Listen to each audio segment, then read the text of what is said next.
ואני רוצה להגיד לכם, בכל מקום שנלחמנו, ניצחנו. אבל באותה מידה, אני חייב להגיד לכם, המערכה לא תמה. The Israelis have already de facto annexed Gaza and de facto annexed the West Bank. Their principal goal now is to ethnically cleanse the Palestinians out of those two areas. The idea of ethnically cleansing Greater Israel has been wired into Zionism from the very beginning. President Donald Trump absolutely swears that the war between Hamas and Israel is over. According to Ryan Grimm, aboard Air Force One, Trump was asked about Netanyahu's refusal to say that the war is over, which is, by the way, a huge red flag. Trump responded with, "The war is over, the war is over, the war is over, okay? Do you understand that?" But while everyone seems to be celebrating the end of the war, in my opinion, prematurely today, the ceasefire in Gaza remains in a fragile state with tripwires and questionable statements coming from members of Israel's government. Why don't we start with Benjamin Netanyahu, who said that the military campaign isn't over yet. And for those listening to the audio version, when we come back from the video, I'll read you his quote. ואני רוצה להגיד לכם, בכל מקום שנלחמנו, ניצחנו. אבל באותה מידה, אני חייב להגיד לכם, המערכה לא תמה. יש עדיין אתגרים ביטחוניים גדולים מאוד לפנינו. חלק מאויבינו מנסים להשתקם כדי לתקוף אותנו שוב. וכמו שאומרים אצלנו, אנחנו על זה. יש גם הזדמנויות גדולות שלא ידענו כמותן, דווקא בגלל הניצחונות שהבאנו. אני משוכנע שבכוחות משותפים אנחנו נתגבר על האתגרים ונממש את ההזדמנויות. So again, for those listening to the audio version of the show, he says that the campaign is not over. There are still very big security challenges ahead of us. Some of our enemies are trying to recover in order to attack us again. And as they say here, we are on it. So let me just note that he's not being specific about which enemies he's referring to. So is it war with Lebanon? Is it continuing the military operations in the Gaza Strip? Is it potential war with Iran, which, by the way, has been ramping up in regard to some of the rhetoric we've been hearing in the Israeli government and even among some US officials? We don't know for sure, but the other statements coming from members of the Knesset certainly cause some concern. So in addition to that, according to the Times of Israel to shift focus to raising Gaza tunnels, Katz says. And the person they're referring to, of course, is Israel Katz, is the Israeli defense minister. Here's what he had to say. The major challenge for Israel after the phase of returning the hostages will be the destruction of all of Hamas's terror tunnels in Gaza directly by the IDF and through the international mechanism to be established under US leadership and supervision. They were in Gaza for 2 years straight. They've razed Gaza, they've leveled the Gaza Strip. Over 93% of the residential structures have been completely destroyed in the Gaza Strip. We're talking about literally millions of people who are left homeless with absolutely no infrastructure whatsoever. No water, no roads, nothing. No schools, hospitals have been destroyed. You wanna go back in to deal with the tunnels. You couldn't deal with the tunnels first? That couldn't be it's BS. They're gonna go back in, they're looking for the excuse, that's what this is. He also says, this is the primary meaning of implementing the agreed principle of demilitarizing Gaza, not Hamas, demilitarizing Gaza and disarming Hamas, Katz says, adding that he instructed the IDF to prepare to carry out the mission. So demilitarizing any country means that it's not a country. They have no means to defend themselves. And considering the fact that the Palestinian people would be living next door to Israel, a country that wants to steal their land and has treated them like absolute animals, I would venture to say that they would want some sort of military, some sort of means to defend themselves. But of course, Israel doesn't want that. And the real question is, why? Why don't they want that? Yeah. So they claim, of course, oh, we're not safe, we're not safe. We're not safe until everyone around us is dead or totally subjugated. No weapons, no food, no aid, just groveling on the ground to us. And then we'll feel deeply superior to them and we'll feel great about it. If you say, oh, Jen, come on, that seems like Are we still talking about exaggeration? Are we after they murdered over 67,000 people, over 20,000 kids? So on their way out, they lit a bunch of fires. Talked about the sewage plant earlier in the show. They also did a whole bunch of homes. They burned the food on their way out. The IDF did, and then they would make videos. IDF soldiers laughing or ha ha ha, we burned it to the ground. I mean, they look exactly like the Nazis. Ha ha ha ha, we killed you, and then we burned it down, and we turned it into a cesspool. Ha ha ha ha. I always wondered, how the hell did the Germans turn into Nazis? Well, apparently this is how. Because they're taught in their heads, and there's massive propaganda inside Israel. The Palestinians are the dirtiest terrorists. They're savage. Muslims are the worst. You should hate all the Muslims. They're coming to kill you. They're gonna kill all of you. You have to kill them first. Kill them first. They teach their children. Everything that they accuse the Palestinians of is projection. It's a confession by the Israelis. They teach their children to despise the Palestinians, Arabs and Muslims. They teach them that they're all terrorists. They teach them that they're subhuman and that the Israelis are, we're all gonna die. You're the one that doesn't let them exist. Stop with the lie about, Israel might not exist. They have nuclear weapons, Iron Dome, etc. They exist, they will exist to eternity. Palestine doesn't exist. You goddamn liars. Palestine doesn't exist.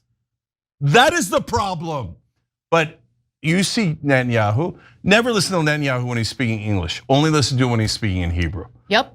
So when he's doing English, that's propaganda. That's not for his home audience. That's for the idiots in American media. Hey, dogs, come here, doggy, come here, doggy. Israel is moral and wonderful, and the Palestinians are dirty savages. They're dirty savages. Netanyahu said it, we have to write it down. And then he goes in Hebrew and he goes, the campaign's not over, I'm not doing this peace deal, you crazy? No, he said it was a great opportunity to do more. You saw it in Hebrew, great opportunity, guys. The campaign's not over. And what are they gonna do? They're gonna pretend the Palestinians made them stay and made them kill them more. The tunnels. Anna's right. Okay, you wanna get rid of the tunnels? I get it. You had 2 years. Why didn't you get rid of the tunnels? Too busy leveling the whole Gaza Strip. Why did you destroy the hospitals, the schools that had no one in them, universities, entire universities leveled? Why did you bother destroying empty university buildings, but didn't destroy the tunnels? It's almost like you want them as an excuse while you're in the middle of committing a genocide so you could steal that land, exactly as we said. The tunnels are the only thing you didn't destroy? Oh, come on. Who would be stupid enough to believe that? Oh, right, literally every single person in mainstream media. They had to go back in for the tunnels. Okay, and of course they're gonna say, here, I'll tell you ahead of time, so that way you know it's Israeli propaganda, because it's predictable. They will say, Hamas did not surrender enough. They did not disarm enough. There's still tunnels. We had no choice.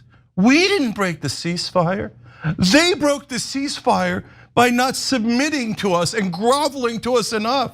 And since we did not get the abject humiliation and the entire genocide that we ordered, we're gonna have to keep going. Hey, dogs in American media, say Hamas did it. Say the Palestinians are guilty and we have to murder them. And they will all go, they had to murder them. Of course, everyone's an anti-Semite who disagrees. And of course, we all bow our heads to Israel, but they don't control anything, anti-Semite.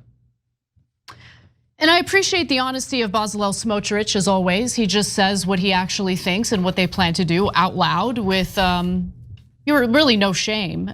So he says that he clearly doesn't want to stop terrorizing the Palestinians. He says, quote, a tremendous responsibility to ensure that this is not, God forbid, a deal of hostages in exchange for stopping the war, as Hamas thinks and boasts. See? Immediately after the hostages return home, he's saying it out loud, everyone. This isn't me, this is Bezalel Smotrich, Israeli finance minister. Immediately after the hostages return home, the state of Israel will continue to strive with all its might for the true eradication of Hamas and the genuine disarmament of Gaza so that it no longer poses a threat to Israel.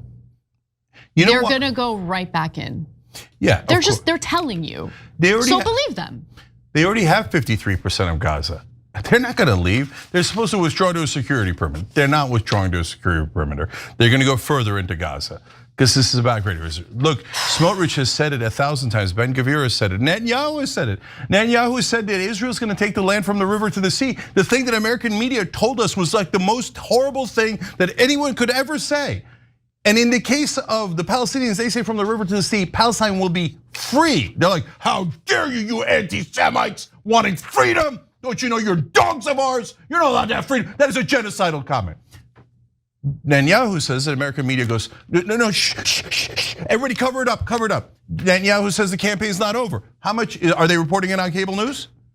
Are they reporting it on cable news? None, zero, right? And then now on this, so. One more thing, Cenk, real quick. Okay. So Ynet News, which is an Israeli publication, reported the following. I'm gonna read from them verbatim. The IDF has begun constructing new defensive positions closer to the border, pulling back from areas deeper in Gaza as part of the ceasefire and initial hostage release agreement. These positions are expected to become semi-permanent outposts, similar to previous forward bases built along the buffer zone near the border fence. If you want to know what Israel really intends on doing, do not consume American media on this topic. Head on over to Israeli press because they'll tell you the truth. They say it out loud. Yeah, no, I'll give credit. We give credit where credit is due. The Israeli press has been terrific in a lot of instances, 1,000 times better than American press, because Israeli press doesn't have to worry about being called anti-Semites, so they can just report things, right? So a lot of them are right-wing propagandists for Netanyahu, et cetera, but there's a lot of really good journalists in Israel. And by the way, you have to get all of our news from the Israeli press, like Smotrich talking about how, yeah, we're not leaving. No, we're going to continue the genocide, right? Now, did you see that on cable news? Of course you won't see it on American mainstream media, because American mainstream media is completely controlled by the Israeli government. And so if they're not, why don't you report the obvious things we're reporting?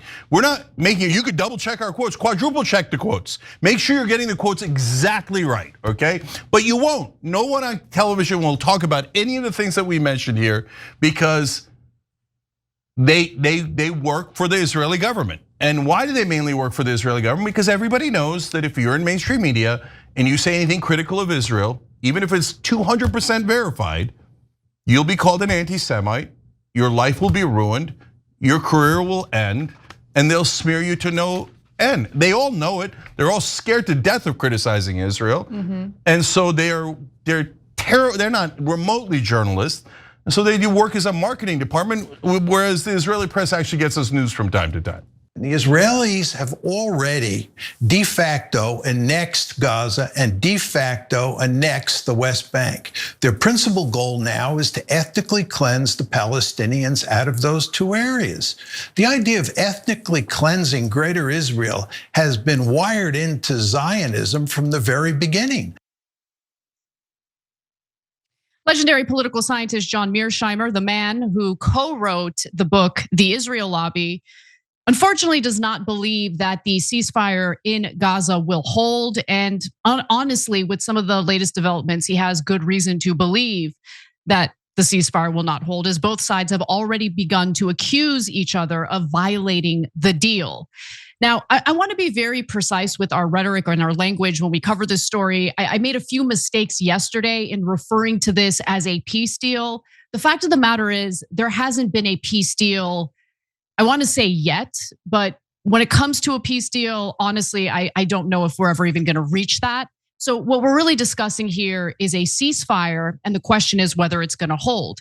Now, unfortunately, there have been more Palestinian deaths in the Gaza Strip at the hands of the IDF. The IDF has, admitted to carrying out some of these acts of violence. So as of this morning, the Palestinian Health Ministry in Gaza says that 44 people have been killed and 29 injured in the past 24 hours as a result of Israeli attacks, taking the death toll to 67,913.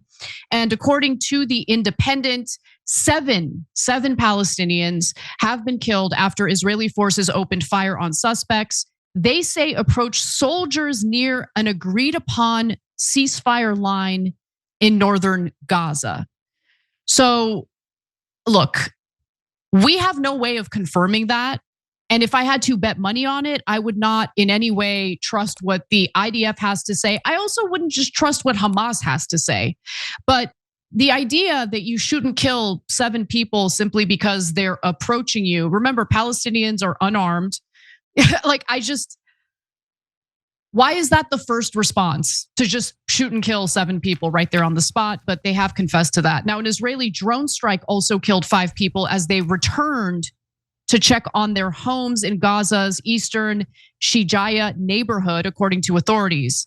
A separate strike killed 1 person and injured another near Khan Yunis. Now, if you guys can remember from our coverage yesterday, I talked a little bit about how Israel agreed that they would no longer carry out during the ceasefire any offensive military operations, that they would only carry out defensive military operations.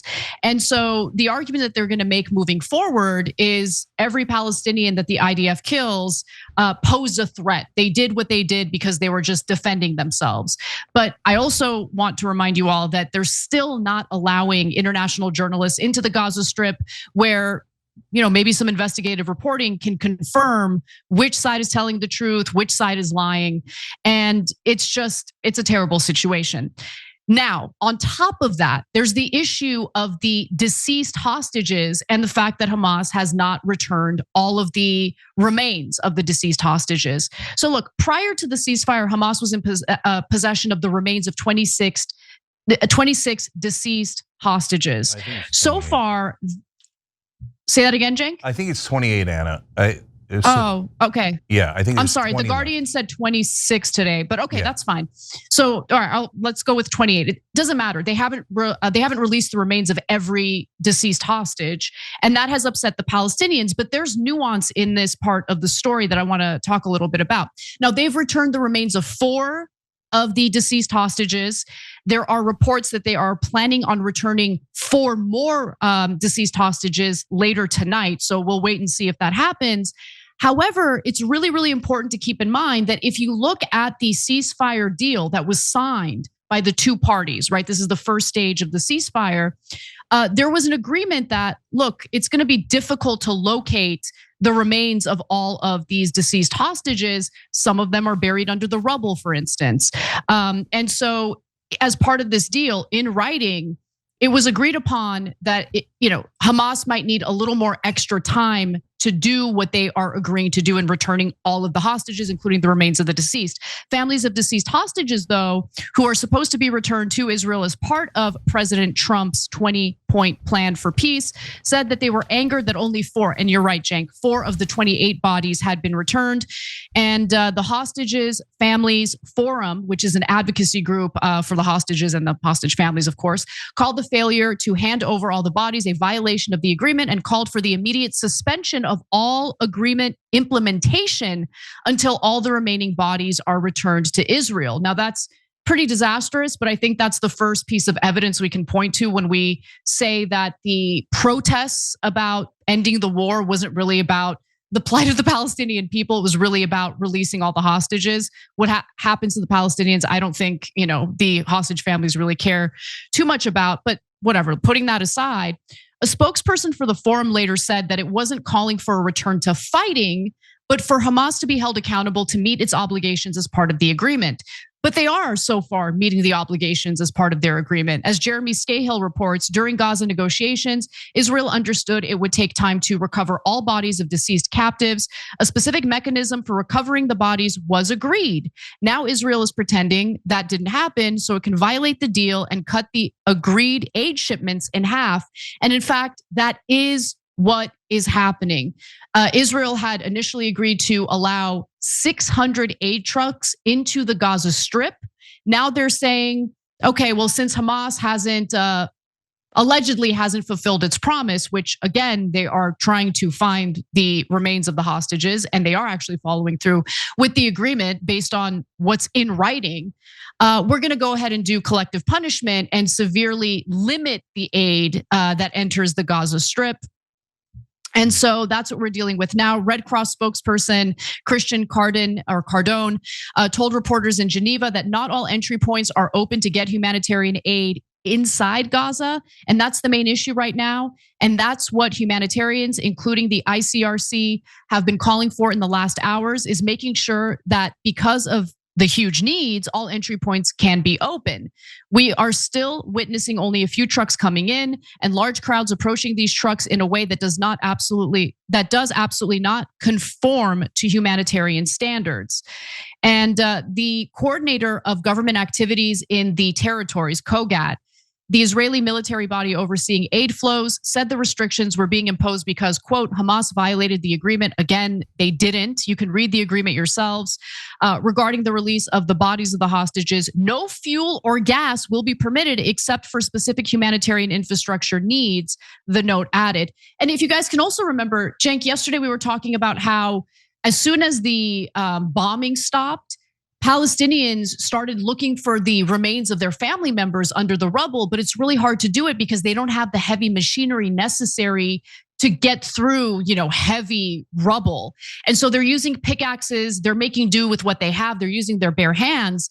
But if in fact you have the remains of hostages buried under the rubble, I mean, Israel can help by allowing the heavy machinery into the territory so they can, get through the rubble and find the remains of, yes, the Israeli hostages, but also innocent Palestinians who have been trapped under the rubble for who knows how long. Yeah, so it's funny you were saying that right as one of our members wrote in Peace for Peace said, we won't provide you with equipment to remove the rubble, but you broke the peace deal by not giving us hostages buried under the rubble. Well, how are we supposed to get them, right? So that's a great point by one of our members. Embedded Dude, another member on TYT.com said, one dead Israeli hostage is worth 10,000 Palestinian people. When it comes to American media, I think that is literally true. We're going to talk about that in a second. And last member, and we do the show together with our members, so sign up now if you can, hit the join button below, etc. Wang Jun said, Israel violating the ceasefire is the biggest we told you so since the last time Israel violated a ceasefire. So now, let me break it down a little bit further. So there was 20 hostages that remained alive, 28 that were dead, right? So they returned the 20 that are alive. That's the most important thing, and I'm thrilled that those guys are back. We covered on the show yesterday, the moms, dads, girlfriends, wives in tears, and super understandable, and thank God they're back. The dead are important to their family members. I understand that. So they had 28 left. They returned 4 initially. They're returning 4 tonight. So there's 20 left that are dead. But Hamas had already explained to Israel and the other people involved in the peace negotiations that they don't necessarily have them and they need to find them. In fact, I'm going to add on to what Anna said with a part I found from the Wall Street Journal. But you have to understand something, and this is important. These pieces of information are buried in mainstream media articles like the deceased are buried under the rubble in Gaza.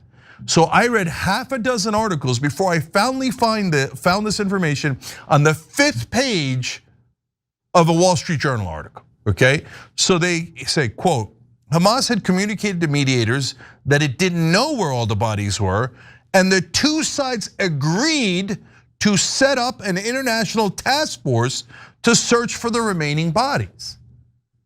So Hamas has definitively not broken the deal.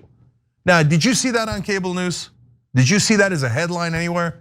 No, what I have read and seen all over mainstream media is Hamas breaks the deal, they had it coming. Hamas breaks the deal, Hamas breaks it. You're lying, you're literally lying. Or you're ignorant buffoons who are actors reading a script that your producer wrote for you and your producer is lying. You ignorant buffoons, this is important. Get it right for the first time in your lives. But nope, they're all gonna lie on behalf of Israel.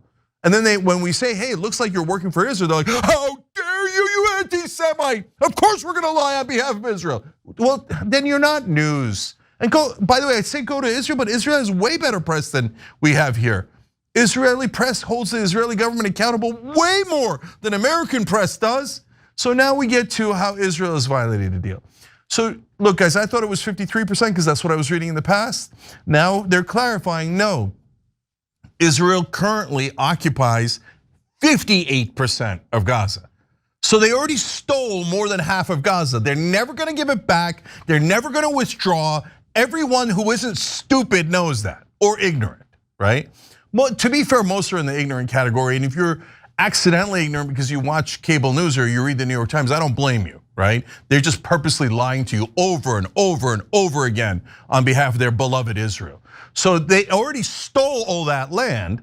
And if I'm wrong and they withdraw completely, oh my God, of course I'll come out and tell you. You know why? Because I'm in the news business where we actually report things, whether it's favorable or unfavorable to our point of view. Unlike the mainstream media who hide facts from you. All right, so in this case, they say the 5 unarmed Palestinians approached the yellow line. So you have begun to approach the area of Gaza we stole from you earlier by murdering your family members. That's it, kill them all. Because we told you they were never gonna stop killing. And because the American government keeps writing them checks. Oh, you murdered more Palestinians. You violated Trump's ceasefire. Who cares? Write them another check, write them another check. And American media, oh, Israel, Israel, the Palestinian dirty savages, right? I'm so sick of our disgustingly racist media that it constantly smearing Palestinians. And of course, Israel cut all the aid in half, as Anna told you. So they're back to murdering, they're back to starving. Day one, we told you this government of Israel is a terrorist government. They're never gonna stop murdering the Palestinians. They're never gonna stop stealing their land and trying to create greater Israel. And they say it, they say they want greater Israel, and that includes Gaza as the West Bank. The only reason why that's not crystal clear to everyone in America is because the American media absolutely refuses to tell you what the Israeli government officials actually say. Like, for example, did you read everywhere? Did you see on cable news that Netanyahu said in Hebrew, as we reported yesterday? Oh, the campaign's not over. He has no intention of listening to Trump's peace plan. None, zero. He said it. He said he's on a spiritual and historical mission to capture greater Israel, which includes Gaza and the West Bank. But the American media will lie on behalf of Netanyahu 2,000 times over and do their stupid propaganda as they go back to their genocide immediately. Israel's finance minister, Bezalel Smotrich, is renewing calls, and this should be unsurprising to anyone who's been paying attention, renewing calls to build illegal Jewish settlements in the Gaza Strip, which seems to fly in the face of a peace deal that the Trump administration alleges that they're making progress on pursuing. Now, he argues, Bezalel Smotrich does, that it should be the next phase after all the hostages are returned. Now, to just give you an update on where we are currently standing on the hostage release situation, Hamas has released all living hostages, and they have released the remains of 8 deceased hostages, although there is some reporting indicating that one of the hostages who was deceased and whose remains were released, that individual's remains do not actually match up with the hostage that Hamas claims the remains belong to. So there are issues when it comes to the deceased hostages for a number of different reasons, including the fact that just like the Palestinian victims in the Gaza Strip, some of the Israeli hostages tragically are believed to be trapped under the rubble. So Israel can help with that situation by allowing heavy machinery into the enclave. It remains to be seen whether or not they are willing to do that. But let's move forward to what Bezalel Smotrich has to say, because he claims that after all the living hostages were returned, well, after they were all returned, this is what he said. He said, with the emotional return of all our living hostages, I say again, just as I said here a year ago, there will be no Hamas in Gaza. There will be no threat from Gaza toward Israeli civilians for decades to come. So far, so good, by the way. So far, I've got no problem with that statement. That seems like a totally normal statement, especially coming from an unhinged lunatic like Bezalel Smotrich. But he goes on and says, and yes, this too must be said, there will be Jewish settlement in Gaza. Now, he took it a step further, if you can believe it, by making the unhinged argument that building illegal settlements on stolen Palestinian land should be done in order to make Israelis safer. Okay, let's just hear him out. Maybe he's making a sound argument here. Without settlement, there can be no lasting security. First, because it is part of the land of Israel, is it? And second, because only a Jewish presence guarantees that we won't return to a situation where rockets are fired on Sderot and the south. When you steal land, and when you build settlements on said stolen land, well, obviously that makes the individuals who are now living in said stolen land targets. So I fail to see how this would make Israelis safer. But I also have no doubt that this is what Bezalel Smotrich and this unhinged far-right Israeli government intends to do. I haven't believed for a second that there was any sincere statement, any sincere movement or progress from the Israeli government toward an actual peace deal. Because a peace deal would require the Israelis to end their expansionist project. And they haven't ended their expansionist project. They have continued annexing the West Bank. They have been salivating over the notion that they could resettle the Gaza Strip once again, steal land from the Palestinians once again. And even though the majority of genocide scholars have referred to what has gone down in Gaza as a genocide, they have called it a genocide. If you don't like that word, that's fine. It makes you a little uneasy, you think it's too harsh, that's fine. But it is now widely accepted that the project the Israeli government has unleashed is all about the Greater Israel Project. It's all about ethnically cleansing Palestinians from land that belongs to them.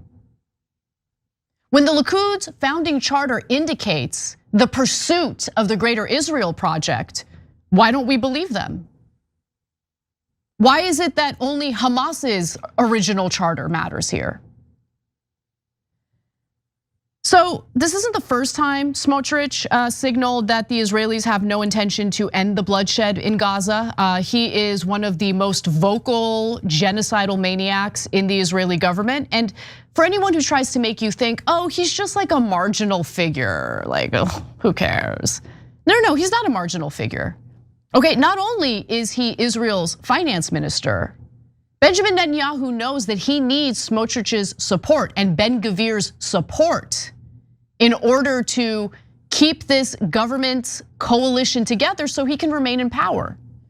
So the Smotriches and the Ben-Gvirs of the Israeli government, the extremists in the Israeli government, actually have a lot more leverage and a lot more power than the Israel supporters would like you to believe. So earlier, he said that there is a tremendous responsibility to ensure that this is not, God forbid, a deal of hostages in exchange for stopping the war, as Hamas thinks and boasts. Immediately after the hostages return home, the state of Israel will continue to strive with all its might for the true eradication of Hamas and the genuine disarmament of Gaza. Of Gaza, not of Hamas. The disarmament of Gaza so that it no longer poses a threat to Israel. No. So the Palestinians won't have the ability, the capability, or the capacity to defend themselves as they're living alongside a regime that attempted to basically wipe them off the face of the earth and ethnically cleanse them.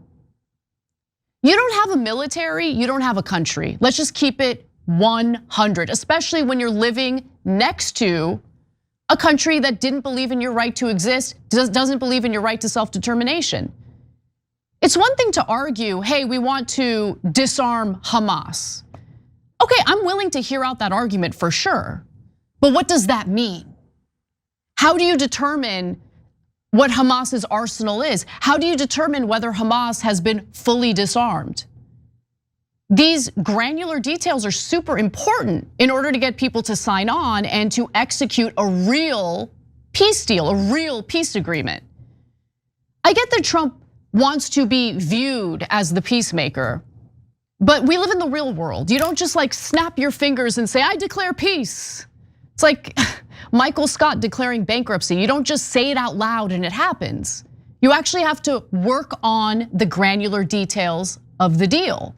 And that hasn't been dealt with at all. And it does not inspire much confidence when you hear from high-ranking Israeli government officials saying, as soon as we get all of the hostages back, including the remains of the deceased hostages, we're going back in, baby. We're going back in. More examples of that. Israel Katz, of course, had basically said, yeah, once we get the hostages, we're gonna go back in. Let's go to graphic 11 here. This was reported by the Times of Israel. Israel to shift focus on raising Gaza tunnels, Katz says. And that piece was a reference to the Israeli defense minister, Israel Katz, announcing that following the release of all the hostages and the remains of the deceased hostages, the IDF will be ordered to go back into the Gaza Strip to destroy the terror tunnels. The major challenge for Israel after the phase of returning the hostages will be the destruction of all of Hamas's terror tunnels in Gaza. What were you doing in Gaza for 2 years? Oh yeah, that's right. You were just leveling the entire place. 93% of residential buildings gone. They wanted to make it uninhabitable. So Palestinians will want to leave the Gaza Strip. They'll want to abandon the land that is rightfully theirs.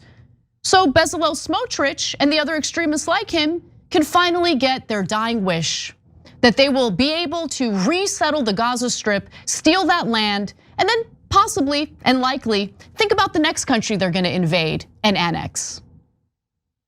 That's what the expansionist project known as the Greater Israel Project really is. And so for all the people out there who were talking about how, where are the Palestinian supporters? Why are they so quiet? Why aren't they celebrating the peace deal? It's because there isn't a peace deal. For now, there's been a slowdown in the unbelievable brutality and aerial bombardments that the IDF has carried out in the Gaza Strip. People are still getting killed, but not to the same extent as earlier. But is there really an end to what's been happening in Gaza? No, there is no peace deal yet. You have two parties that agreed to the first phase of a ceasefire. But again, all those other details remain murky. They have not been dealt with, they have not been negotiated. And so when there's an actual end to this bloodshed, when we can actually look to the future and not have to worry about the Israelis just incessantly attempting to steal land from the Palestinians, then I'll celebrate. But we're not there, we're not even close. That's the reality. Every time you ring the bell below, an angel gets his wings. Totally not true, but it does keep you updated on our live shows.